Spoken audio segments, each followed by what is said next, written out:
আপনি কি জানেন যে কিডনি নষ্ট হওয়ার 4টি প্রধান কারণ কি? আমার দেশের পার্সপেক্টিভে প্রথম কারণগুলো হচ্ছে গ্লোমেরুলোনেফ্রাইটিস বা কিডনি প্রদাহ, 2 নাম্বার হচ্ছে ডায়াবেটিস, 3 নাম্বার হাইপারটেনশন এবং 4 নাম্বার হচ্ছে ব্যথানাশক ঔষধ। এই 4টি কারণ যদি প্রথমেই আপনি সূচনাতেই ধরতে পারেন এবং এগুলো যদি আপনার থাকে, এগুলো যদি হিস্ট্রি থাকে, তাহলে অবশ্যই আপনাকে চিকিৎসা যথাযথভাবে করতে হবে। যেমন আপনাকে অবশ্যই উচ্চ রক্তচাপ নিয়ন্ত্রণে রাখতে হবে, ডায়াবেটিস নিয়ন্ত্রণে রাখতে হবে এবং যত্রতত্র ব্যথার ওষুধ খাওয়া যাবে না।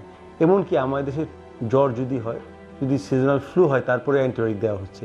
এইসব অ্যান্টিবায়োটিক ডোজ বেশিরভাগ ক্ষেত্রে যদি কিডনি দুর্বল থাকে তাদের ডোজ কমাতে হয়, বা সব অ্যান্টিবায়োটিক ইউজ করা যায় না, কিন্তু কিডনির পয়েন্ট না দেখে সব অ্যান্টিবায়োটিক প্রয়োগ করা হচ্ছে। এটা রোগীর জন্য খুবই মারাত্মক।